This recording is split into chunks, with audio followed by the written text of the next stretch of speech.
8 மாதம் கம்ப்ளீட் ஆன குழந்தைங்கள்லேருந்து தரக்கூடிய அதிக சத்துக்கள் இருக்கிற முருங்கைக்காய் சாதம் எப்படி செய்கிறதுன்னு தாங்க பார்க்க போகிறோம். அதுக்கு 2 டேபிள் ஸ்பூன் அரிசி, 1 டீஸ்பூன் அளவுக்கு பாசிப்பருப்பு எடுத்து ஒரு 20 நிமிஷம் அளவுக்கு ஊற வச்சு எடுத்து வச்சுக்கோங்க. அடுத்ததாக குக்கரில் கொஞ்சமாக நெய் சேர்த்துக்கோங்க. நெய் சூடானதுக்கப்புறம் ஒரு பிஞ்ச் அளவுக்கு சீரகம், 2 கருவேப்பிலை, கட் பண்ண வெங்காயம் 1 டேபிள் ஸ்பூன் அளவுக்கு சேர்த்துக்கோங்க. கூடவே 2 பல் பூண்டு சேர்த்து நல்லா வதக்கி விட்டுக்கோங்க.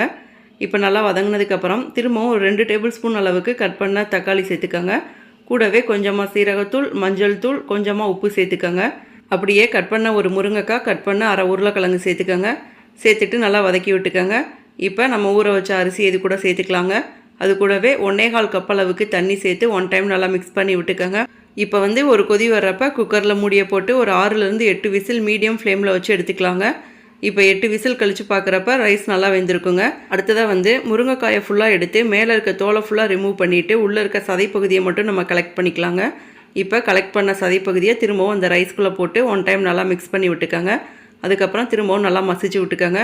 தேவைப்பட்டால் கொஞ்சமாக காய்ச்சி ஆற வச்ச தண்ணி சேர்த்து மிக்ஸ் பண்ணிக்கோங்க. அவ்வளோதாங்க. இந்த ரைஸ் பார்த்திங்கன்னா லன்ச் டைமில் குழந்தைக்கு கொடுக்கலாங்க.